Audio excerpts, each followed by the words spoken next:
We're seeing inflation at almost a 40-year high. We're seeing home price appreciation like we've never seen before. We've got a Federal Reserve that's been super accommodative in its policy, but now looking to increase interest rates. These are all really important topics, and I'm very excited that we have Natalie Gochnour here today to walk us through what's happening in Utah's economy. Many of you already know Natalie. She's been a featured speaker for us 4 years ago. She's well known in the business community and an expert regarding Utah's economy. Natalie serves as the Associate Dean in the Dave Eccles School of Business and Director of the Ken C. Gardner Policy Institute at the University of Utah. She also serves as the Chief Economist for the Salt Lake Chamber. A native Utahn, her professional focus and passion are public policies that promote balance, stability, and prosperity. So we welcome Natalie Gochnour.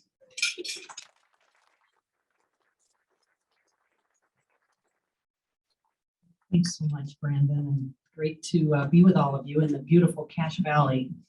I'm a University of Utah employee, but I love our sister research university up here in Cache Valley, and I have some children that applied here and went elsewhere, but I would have been thrilled if they came. So we are living at an extraordinary time, and as Brandon was making that introduction, I'm just kind of thinking to myself how difficult it is to get in front of a group right now with all this complexity, with all this uncertainty. And so I prepared some remarks that rather than come up here and just pump you with data and in some ways really brag on the Utah economy, because you could do that right now, I want to do something that just really makes you think and share with you a compelling message about our task as we move forward in this really complicated time. How does that sound, everyone? Sound okay? There'll be plenty of data, but so it goes. So I'm thinking, as I've struggled with the right message to share with you, I thought about 2021, I thought about 2022. I thought, if you get one word, just one word to describe what we've come through, what we're headed into, what would you think of? Would it be uncertainty? Would it be division? Would it be that we're divided? And in an exciting way, would it be hopeful?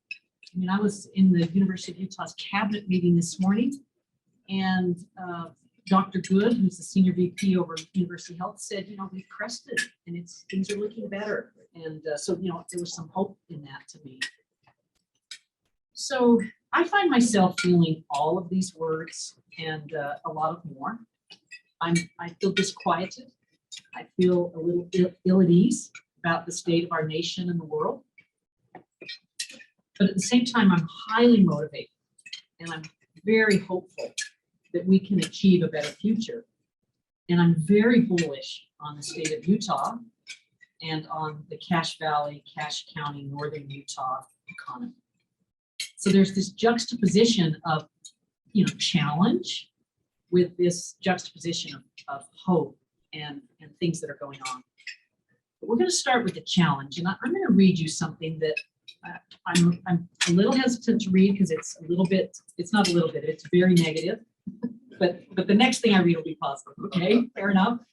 And as I look for something, I'm a big fan of The Week magazine, and the editor-in-chief is a gentleman named William Falk. And on December 31st, 2021, so at the start of this year or the end of last year, this was what he wrote. And I'm gonna read it to you, but I'm gonna let you see it because seeing and hearing can help it sink in. He writes, "This is a dark time and a dark year. It began horribly with a violent assault on the Capitol intended to stop the peaceful transfer of power, a first for our nation. The climate," here he means climate change, "the climate showed us where we're headed as biblical droughts baked the West and sucked reservoirs dry. 115-degree heat waves paralyzed Portland and Seattle, and a polar cold snap froze Texas solid.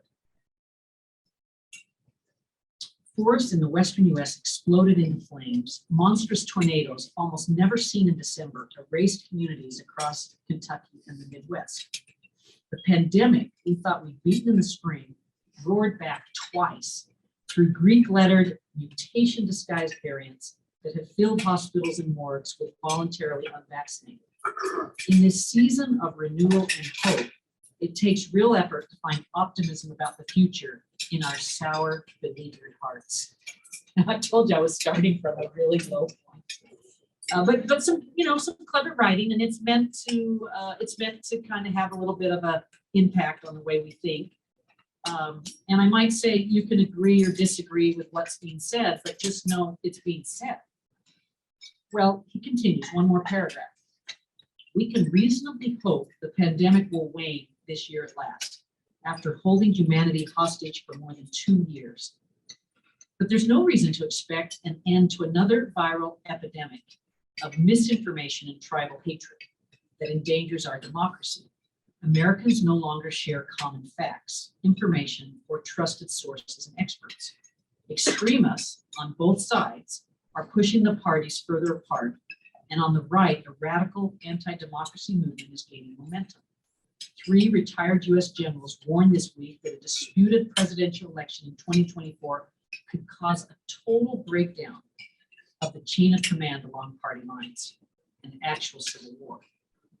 Then he says, if that sounds nuts, remember that 2 years ago, an insurrection and a pandemic were just as unimaginable. In the face of so many troubles and sorrows, what do we do? For perspective, I often think back to what my parents' generation faced and how dark it must have felt as 1941 gave way to 1942. Then, as now, surrender was not an option. And then he concludes, curse the darkness, fight, persist, the light is coming eventually. Okay, all of you were just like taking that in and watching and listening to this, and maybe it, maybe you didn't like some of the ways things were characterized, but it was said, and it's a perspective, and it's a juxtaposition to what I want to read to you next, because I'm reminding myself that we've got this complicated mix of things going on, and it's been very hard. We also happen to live in the state that has the strongest economy in the country right now. We live in the state that's the fastest growing state in America. We live in a state that has local political leadership that is, in my judgment, very informed, very on their game. So I'm going to read to you next what our Utah Speaker, Brad Wilson, Speaker of the House, said on the first day of the legislative session. This would have been in early January, almost mid-January. And it's a juxtaposition to what we just heard. So this is what Speaker Wilson said in his opening remarks. It is said the pessimist complains about the wind.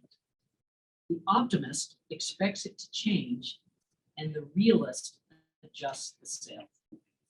With deliberation, with cooperation, and with determination, we can create a future we all want.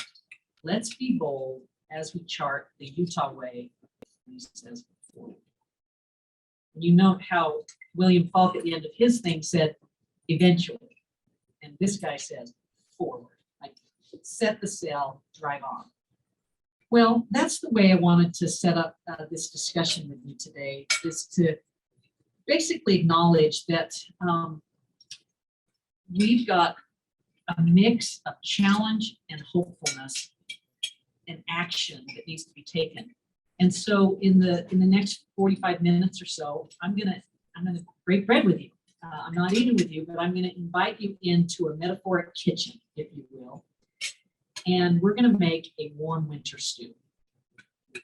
Okay, and so when you make a stew together, like we're putting in ingredients, we're seasoning it, it's got a flavor profile, and I'm gonna try and take all this complexity and make this stew. And just as a matter of trying to add a little bit of humor, I work with a visual design person in our institute who desktop publishes all of our reports and things. And I told him I wanted a graphic of the warm winter stew, and he gave me this.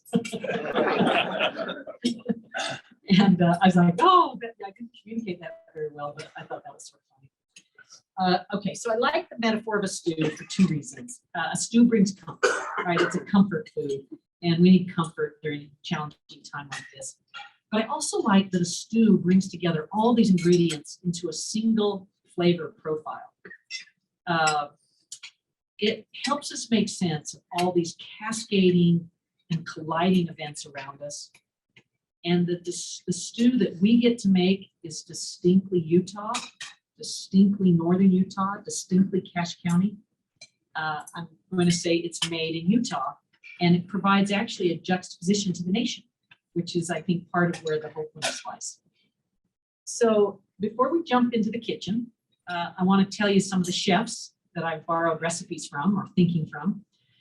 I actually did a lot of reading over the holidays, and in chatting with the people from Bank of Utah, I wanted to make sure I prepared and had a message that was coherent and well thought through. And these were the thought leaders I went to: A Time to Build, Yuval Levin; Apollo's Arrow, Nicholas Christakis; Love Your Enemies, Arthur Brooks; Patriotic Grace, Peggy Noonan. You just kind of see some books, but it's a mix of people from all parts of the ideological spectrum that are helping create the flavor profile that I'm looking for. So here's the recipe that I'm following. We have a history that we need to look at as we build this stew. We have business intelligence we need to look at. So that's another input. I've got guiding principles that can help us think through how we move forward, and then some strategies to succeed. And of course, you've got some seasoning that you put in the stew. And on the seasonings, what I'm thinking of are four things there: bounty and spread. I'll walk through these. Housing shortage, great resignation, and something I'm going to call the I, we, I. So now we're going to walk through these. All right. We're going to start with the seasonings. And the first seasoning I want to talk about is something called bounty and spread. This comes from a book called The Second Machine Age. But bounty means there's a lot of wealth, a lot of prosperity to go around. Spread means that it's not distributed equally. And it's a real challenge and certainly behind a lot of the emotions being felt in our country. This is a little bit dated because the book was a while ago, but it's the overall trend, I think, holds. And it's this idea that each of these colors represents a different level of educational attainment. So the red are graduate school, the light blue, college graduate, and so on. And the vertical axis is a way of comparing all of them, setting an index in 1963 and saying on a real inflation-adjusted basis, an experience-adjusted basis, what's happened to wages by education level. And it tells this incredibly fascinating story because you can see how higher educations have higher wages. That makes sense. But you can see how in the 60s, 70s, when I was born, everybody was on a trajectory upwards in real terms and wages. Then you can see how they sort of flattened and moved sideways for a while. And then in 1982, Time magazine named the personal computer the person of the year. So the information age really took hold, and you can start to see this dispersion. It's really tricky, right? I would say that this one trend underlies so much of the unrest that we're feeling. So that's seasoning this pot. All right, another thing that's seasoning it is a housing shortage. And I had to think, there's so many things to pick, but I picked housing shortage because economic imbalances are the enemy of a fruitful, healthy economy. And we have an imbalance right now, and it's in housing, and it's statewide. This is just home prices in the state. It's showing you the percent change year to year. And when it's red, that's when the home housing prices are declining. And when it's going up, they're increasing. But you see this last year, this 28.3, just a really startling number to see. Well, why is it happening? And it's because we have a deficit of supply. And this is showing you in the 70s, 80s, 90s, and the aughts, as we say, that we always built more homes than we formed new households. So the black are new housing units, and the red, I do a lot of red because the red is new households formed. When my son leaves my home, he creates a household. If two households split up, it creates a household. When someone moves in, that's household formation. You can see how the black bar is always above the red bar. We're always building more than we have demand, and it keeps a healthy market. But if we go into the decade of the 2010s, see how the red bar, the new household formation, is higher than what we're building. And eventually we get to make some progress, but underneath it is the growing housing gap. It accumulates over time. You build too few in this year, now you go into the next year, you build too few again, now you've got even more. And this is what's led to this rapid increase in prices, coupled with supply constraints for labor, supply constraints for products, I guess windows, current problem that they're having in housing. And then you've got high demand, people moving into the state, and you create an environment where the median days on the market has fallen to 6 days. You're making the most important decision of your life as a young person, and you have to make it in 45 minutes. It's really difficult, and it's precluding people from home ownership, which will affect them for the rest of their lives, right? They're not starting to accumulate wealth. All right, so that's a seasoning. Another seasoning is this notion that the labor force is not what it once was. We've had a great resignation, people leaving the labor force, and where it's most acute is in the older population. So yellow here is 25 to 54, gray is younger than 25, but the red is the 55 and older, and this is the percent of the labor force not in the labor force and don't want a job. And so you can see that 55 and older, it hovered around 55 and older is the right axis, so it's hovered around 58%, shot up. And this is, everyone wants to know why. Well, you know, you own your home, you've accumulated wealth, COVID hits, you want to just, you start to change your values and you want to go enjoy life, and you drop out of the labor force. So that resignation is affecting labor force participation rates. Then the last seasoning, and it's a complicated one to explain, but I decided to throw it in here. It's the notion of, are we cooperating as a society? And I'm using the term I, we, I. This comes from Roger Putnam's book, The Upswing. But he goes all the way back to, let's just say 1890, a long time ago, all the way to the present, and looks at all these indicators of cooperation, social cohesion, what we do together, and looks at it on the metrics of economics, politics, society, and culture, each of the different colors here, and found in this massive data set that they manipulated that in the Gilded Age, we were very focused on I. By the time Eisenhower becomes president, we crested or peaked for we, and then now we've been on a trajectory towards I. Just to give you an sense, one of their data sources is the use of I and me in popular literature. And they were stunned to find that all of these things follow that. And I don't know how you feel, but it seems to make sense to me. And so this goes into the ingredients of the pot. All right, so that's the seasoning, sort of some context there. But now we want to think about history as an input to this warm stew that we're making. And I've got really just recent history and what lies ahead. And I've just thrown some ideas there. Inflation above target, do you love that? The Delta surge, the Omicron surge, China, federal stimulus. I mean, just throwing in some things. But what I really wanted to impress upon you is as you look forward right now, just in the next 6 months, you have a Supreme Court appointment to be made. Been there, watched that before. We have midterm elections, so that's a pretty serious moment. We have a Roe v. Wade decision that's going to be made that will be it will pull at some heartstrings. And I'll just put Ukraine in there. Black Swan, this idea that a very unexpected event could happen. What if we got another strain of COVID that was very virulent? Instead of spreads, what if it was really deadly? You know, those are things that happen. What if the Fed missteps on their policy guidance over the next year? So this is coming into our pot. Well, as I think about our history, let me just share some news that starts to get more local. We're the fastest growing state in the country. 2010 to 2020 grew by 18.4%. The nation grew by 7.4%. That actually propels the Utah economy in ways that other states don't have. So part of this context is rapid growth.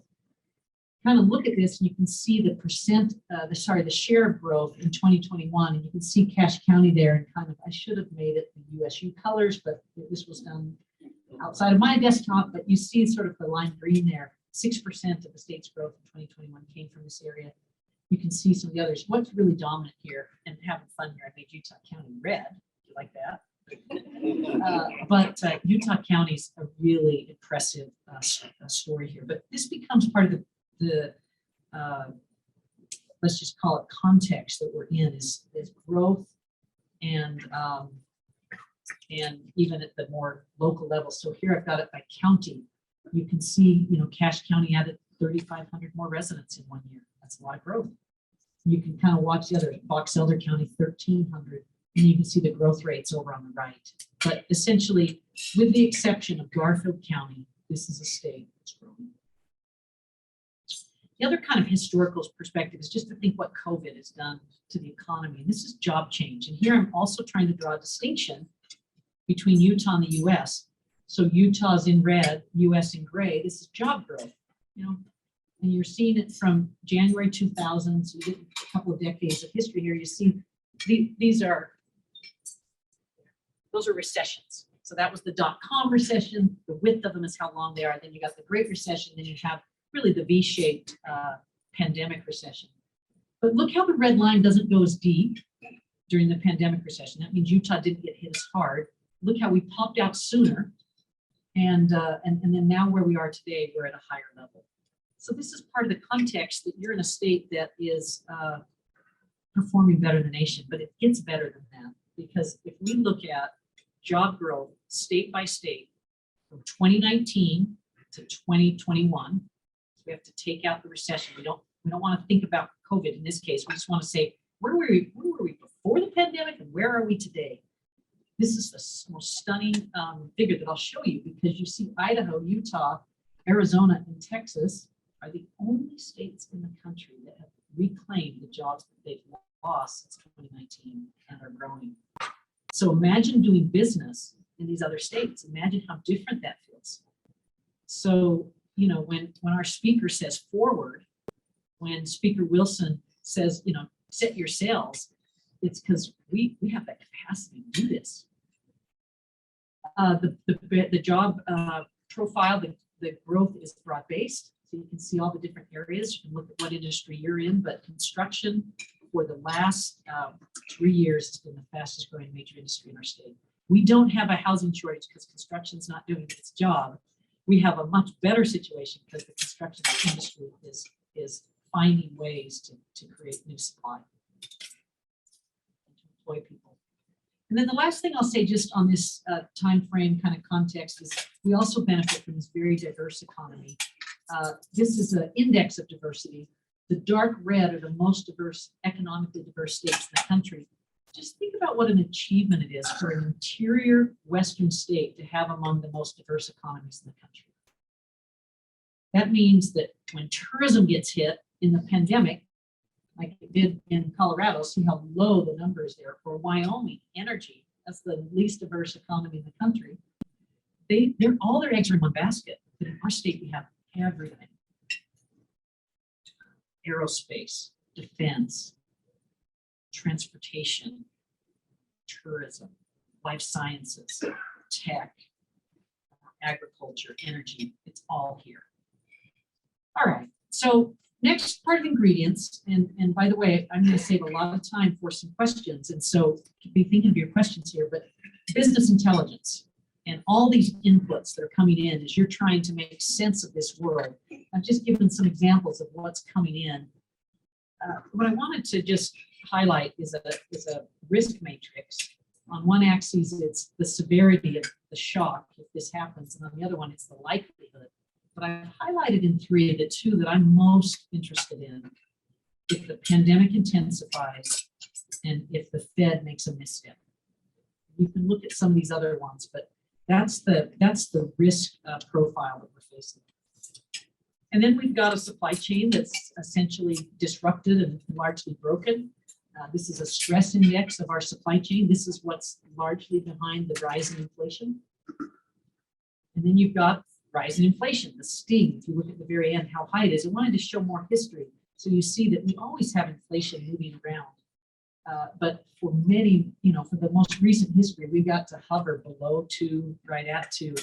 But what we've just been through is a significant challenge. This is, in my view, where the Fed thinks it's headed. You kind of see the below target range, averaging 2%. You can see how high it's gotten. The Fed, although they keep like adjusting, but the belief is that they have the tools to control inflation, and through the rate hikes that we'll see over the coming year, and through the supply chain being resolved, and through the spending running out, excess savings, stimulus, that those things that are pushing prices higher will diminish and we'll get closer to the target by the end of the year. I think this is a bit optimistic. And then the last thing, a lot of federal fiscal support. So in our stew, if we're thinking about context, we've got to acknowledge the top one is the percent of GDP of stimulus that we got during the dot-com recession.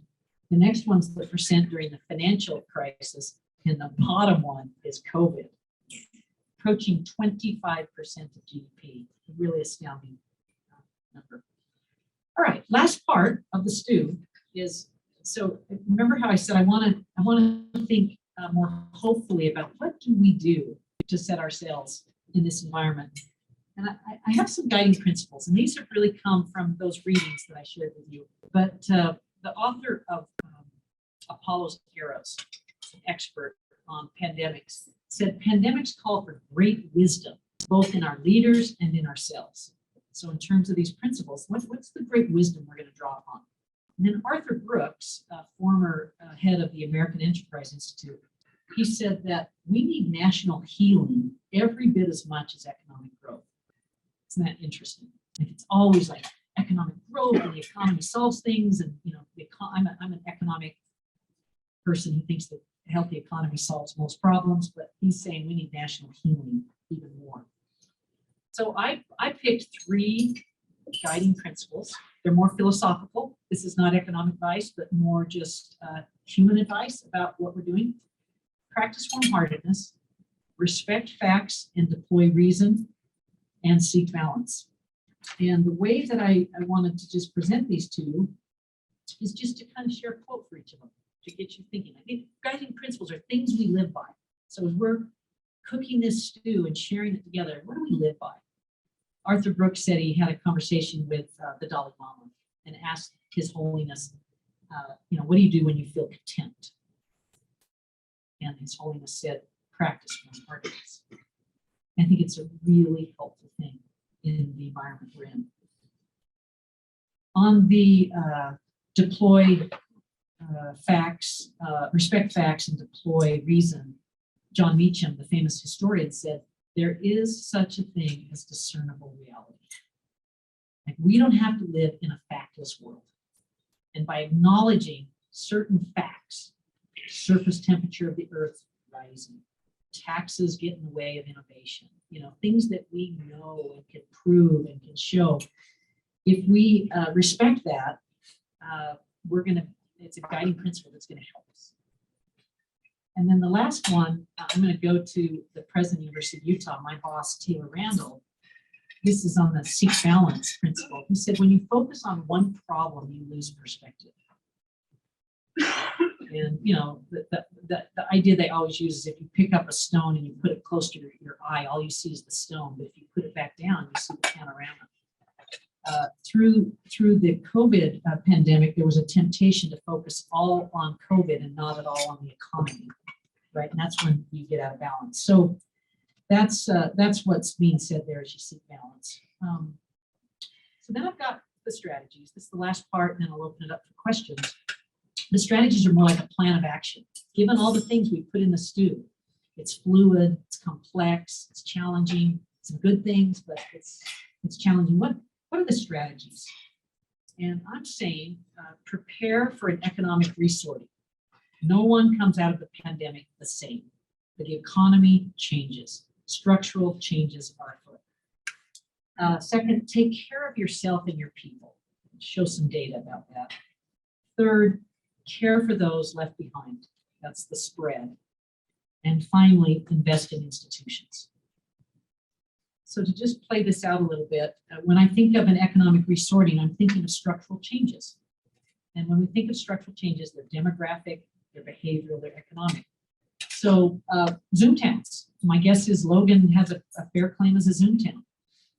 Certainly the Bear Lake area has a fair claim as a Zoom town. If you have broadband, People from New York City can come, that have New York City wages can come work in your community because they do so much remotely now. So that's a Zoom town. We're seeing that in Utah Park City. I don't know how many times I was skiing last year where I was skiing with people that were Airbnb in Salt Lake, but working for a major company that wanted to ski. Technological advancement, we know about the acceleration of trends in play, and then work from home being here to stay. And I just throw out this graphic as a way to think of that. This is net out migration from the urban core in thousands, a 12-month moving sum. And it's showing a lot of history here, but shows in COVID from these major urban areas, all of the out migration. And this is remote work. They still have activity in these urban cores, but people are living elsewhere. When I said to take care of yourself and your people, you can go a lot of places. I just pulled one data point, but this is youth mental health and suicide indicators in our state. This is Utah. Mental health needs, felt sad or hopeless for 2 weeks or more in a row during the past year. This is the percentage of youth. It's showing you 3 different data points. By the end, has engaged in self-harming behavior during the past year. We have very serious mental health challenges facing adults and youth. This is just youth and the pandemic. It was happening before the pandemic and it's worse. And then when I say take care for those left behind, I'm reminded that during the pandemic, we've lost ground in terms of educating our children. This is the estimated learning disruptions, how much they fell behind by grade in some of our evaluations. And it's a pretty traumatic problem, right? People out of school don't learn as much, and that persists. Last point is just this idea of investing in institutions. And you might think, okay, what is she talking about? What are institutions? Families, schools, media, legislatures, institutions, Supreme Court, universities, military. They're the durable forms of human life. And there's a lot of evidence of declining trust.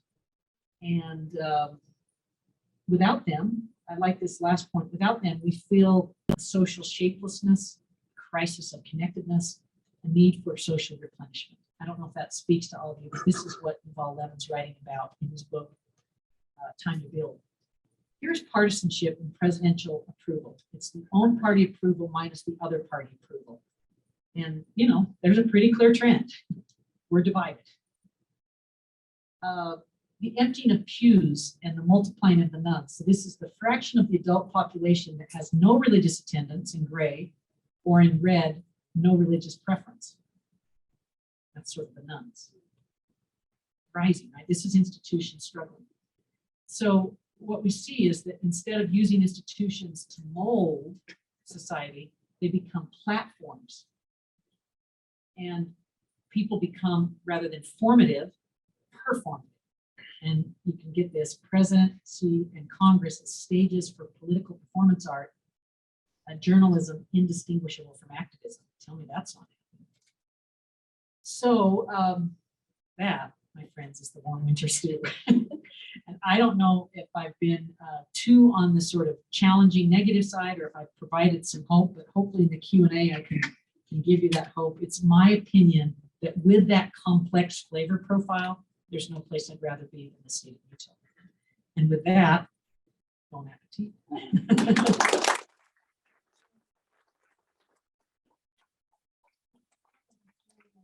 15, 20 minutes. We have plenty of time for questions, and Natalie gave this presentation yesterday in Ogden, and she got lots of wonderful questions and some interesting questions. And so any question you'd like to ask Natalie, we're open right here. Your inflation chart, was impacted by the Fed raising rates to slow down the rate of inflation. And it got back to target level sometime in later 2022, look like. In your opinion, once that's back to the target rate, will they start to reduce rates again? Or once it's up, are they gonna leave them up? Yeah. So the questions about inflation and Fed raising rates to control inflation. I work with a lot of elected officials on Capitol Hill, and they just like were pounding me when inflation got so high. And they were just like, "This is terrible. This is a tax on everybody. This is awful." And it is a real challenge. I mean, I think the level caught people by surprise. Certainly, I think caught the Fed by surprise. But make no mistake about it, the Federal Reserve has the tools to deal with this. The question isn't whether they can get it under control. The question is, what price are they willing to pay to get it under control? Because they can absolutely cause a recession. And when they cause a recession, inflation follows suit, right? It declines.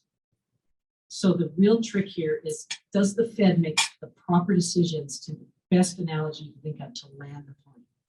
And it's really complicated. If they move too early, they can cause trouble. If they move too late, they cause trouble. So the answer to your question is, they will act. They're already sending messages that they will act. Those of you that are bankers follow this even more closely than I do. But the mainstream opinion is that they'll raise rates 4 times in 2022, 25 basis points each time. Some say maybe 3, some say 5, but 4 is mainstream. Interest rates are headed up, and in my opinion, that's a positive. That, you know, having zero bound interest rates is not like real life. It's just been pandemic life. So rates are on the rise, and inflation will come down. It's just a matter of how long it's going to take. Yes. Tell us a little bit more of the cause of the inflation. You talked about the supply chain and things like that. What are some of the ingredients that have made our inflationary? So this gentleman's asking about the cause of inflation. And this is a really controversial topic, because the issue is it transitory, temporary, or is it enduring? And I think the Fed's regretting that they use the term transitory at this point. I don't know, maybe they are. But in economics, it's really basic from this standpoint. It's either on the supply side or the demand side, or both. And it's both. So on the supply side, it's the idea of, as costs increase, prices rise. And costs are increasing because of a supply chain that's broken and pressing prices up, right? You can't get things, so they become more rare, prices rise. So that's the supply side aspect of it. But the demand side is absolutely clear, because we have tons of stimulus. I showed you that. So a lot of cash in the system. Then you have excess savings. So a lot of people weren't hurt financially by the pandemic, but they didn't have a way to spend it. They didn't travel. So you've got excess savings. You know that in the banks, the deposits are so high. And then you have, there's another temporary thing you have. Pent-up demand. Just people are excited to go spend again. But all of those, the stimulus runs out, the excess saving runs out, the pent-up demand goes away by definition. So, you know, market economists believe that these corrections occur. It's just really, how long is it going to take? And I'm of the opinion that we've almost crested, and that the market's going to start helping us here, and the Fed's going to start intervening. I don't think we'll get to target level by the end of the year, but it'll feel different, in my judgment, by December. Hope that's helpful. Tricky though, right? Because Chairman Powell said last Wednesday that he's not concerned about rates causing a flattening or negative yield curve, how tight the labor market is. But with fiscal policy, fiscal stimulus stopping, we're seeing people re-entering the market and not being able to afford that as much, or maybe not. yeah, sort of this relationship between raising rates and a labor shortage and the yield curve. Kind of interesting. I don't know of a time that I've seen in my career where the labor market's been this stressed. Just kind of think about it, looking around if someone else thinks of a time that's more stressed. You know, unemployment, I think Cash has the most unemployment rate in the state. It's been that way at least for a while. Some people know that. And like around 1.4%, you know, I mean, it's not only low, it's extremely low. So, you know, there's tons of pressure to have more people in the labor force, and to raise wages, and to do the things that will help the correction to occur there. But by and by, I think the chairman's correct that we can raise interest rates without creating too much problem right now. Okay, please, sir, and then we'll go to the back there. So mine sort of goes along with that in regards to the labor shortages. And what do you think needs to be done in order to get more people into the labor market? Is it we need to have more babies, or Yeah, what needs to be done? Yeah, great question. So what do we need to do to address the labor shortage? Oh, okay, let's break it down in this way. why do we have a labor shortage? Well, we have an aging population. So that looms large. The baby boom, massive cohort that's just aging. The youngest of the baby boom are about 58, 59. So they're like, able to drop out of the labor force. You've got that. Why else do you have a labor shortage? Well, we have a pandemic. People are sick. People are caring for people that are sick. Schools keep going to remote or shut down, speaking nationally and whatnot. So a lot of women dropped out of the labor force to care for their kids. I think men have as well. So that's affected labor force participation. Then you have, interestingly, you had such a shock, so many layoffs. You saw that spike in that curve. I think a lot of people reevaluated what kind of occupation, what kind of work they wanted to be in. If you were a waiter or waitress, maybe you decided it wasn't worth it anymore. It's not very stable in this environment. It's hard work, and you have to interact with the public so much, and there's a pandemic. If I look at enrollment data at the school that I work with, enrollments are up. It's not up everywhere, but I think a lot of people are changing what they do, returning to training. So these are things that have depleted the labor force, and some of them are going to take time to work through, and some of them, like the baby boom, doesn't come back. So I would say to employers, get used to paying more for labor, because it's a market that's going to require that. All right. Oh, and your question was, how do you solve it? So you pay more. You change immigration policy. You keep a really attractive place to live because it will attract immigrants. But those are kind of the tools you have. And our fertility rate is below replacement in this state right now. So if this state, it would actually help our economy, in my judgment, to have a higher fertility rate long term. My question in terms of with inflation, M2 money supply is 40% higher today than it was 2 years ago. So it just makes sense that there's 40% more dollars on the market, but and the same number of goods, or it's not increasing as fast, then obviously prices have to come. My question centers around, how does the Fed, in your mind, how does the Fed bring down M2? Does it bring down M2, or does it wait for the supply to catch up? Doing that logistically, how can they bring those dollars back into the Fed so they're not circulating and pushing all assets up? Yeah, so this question concerns how much money there is chasing too few goods, super inflationary, and how does the Fed get on top of M2? And so this is the landing the plane. You sound like you might know a lot about this. Do you have an opinion on it? Because I couldn't quote the M2 stat and just quote it, but the way I would think of it is that they're raising interest rates, they're backing down on quantitative easing, and they're going to start dropping their balance sheet. Yeah, I mean, as they stop their bond purchases, as they increase interest rates, I mean, logistically in my mind, it's that banks are loaning less as interest rates are higher. And so they don't have to keep as much on the balance sheet, which will require them to be borrowing less from the Fed, which will, the Fed will retain more of those funds instead of lending it out to the banks.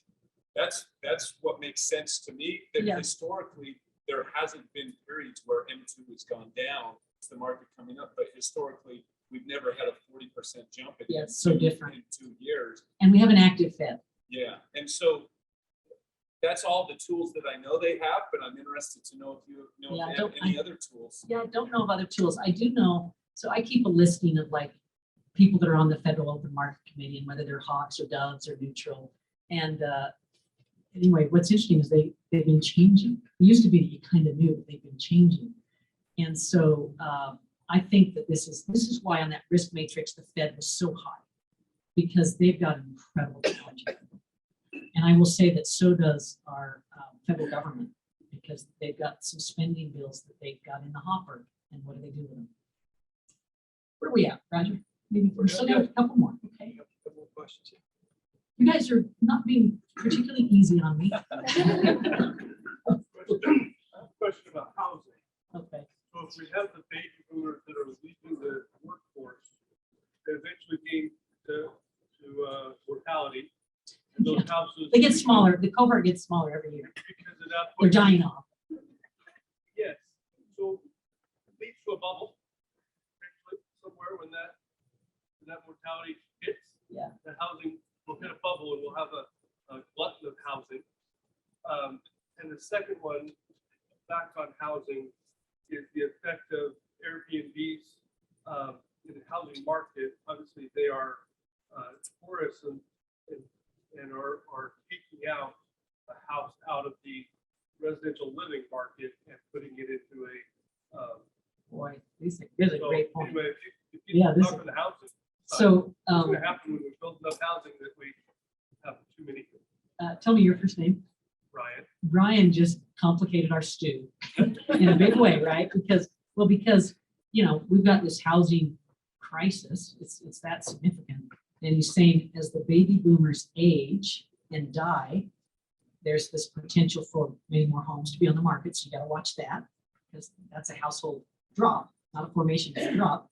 But then he threw out the Airbnb phenomenon where a big chunk of our housing stock is being replaced by visitors to our state.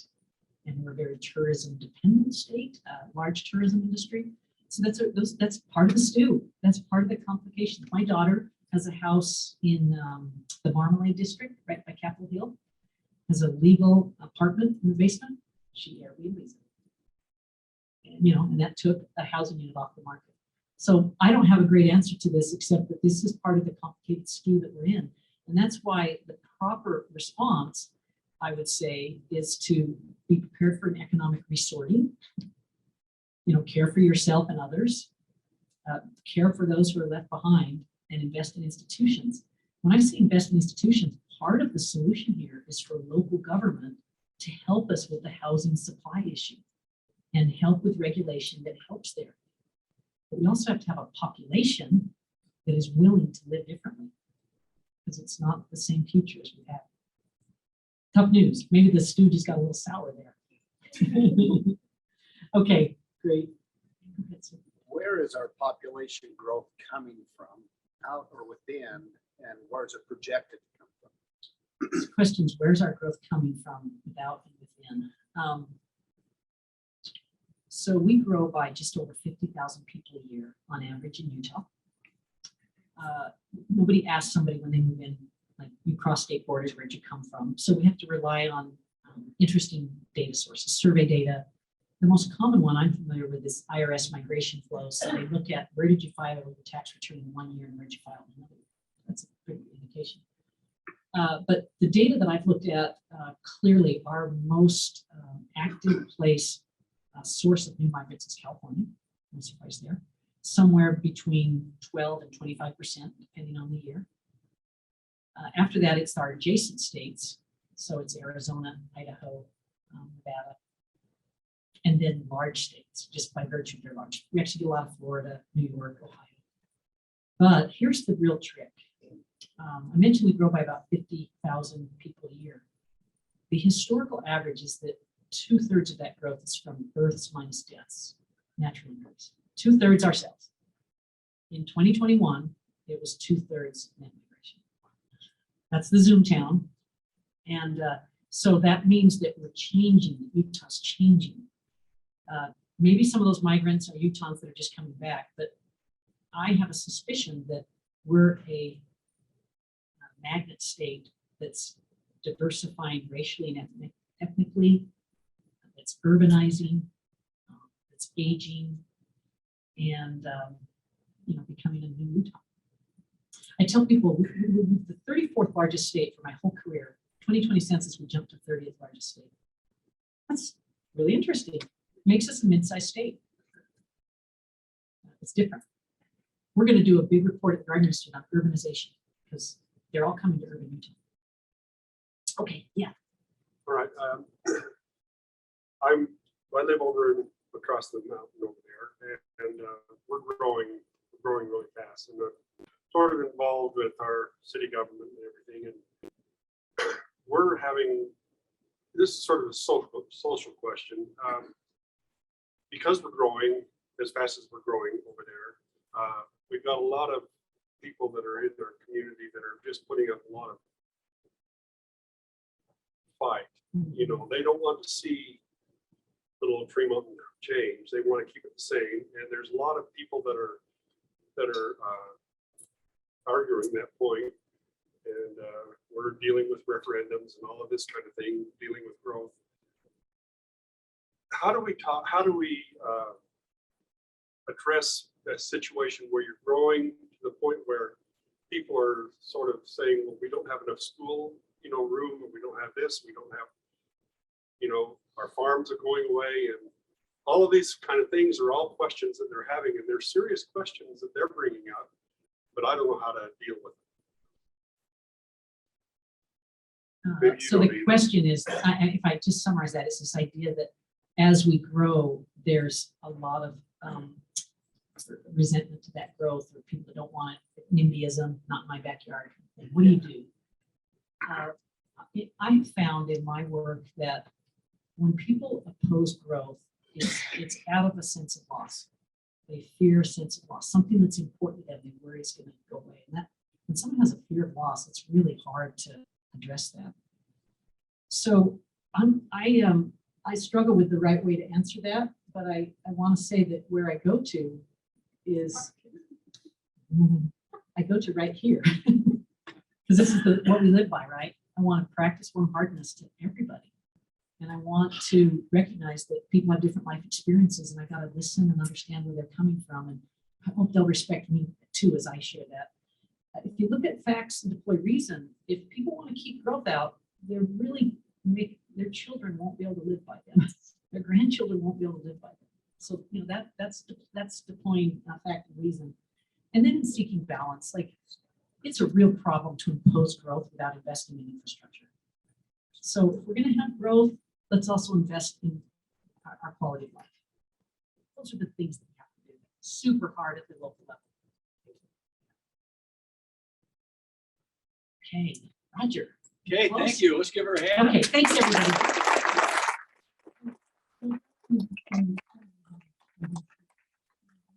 Appreciate the Bank of Utah inviting me. They're always so courteous and kind to me. And you should know that they make a donation to a scholarship fund for me to be here. It really means a lot to me. It helps our students. So thank you.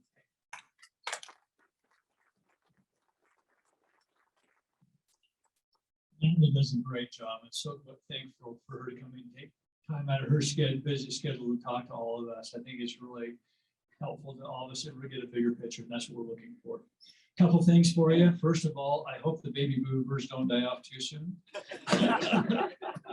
You got a little bit of time left, I hope. And second is on parking.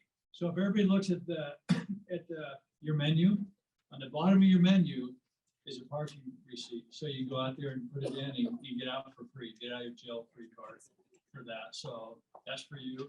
Thank you for coming. We can't do this without you. We really appreciate being here.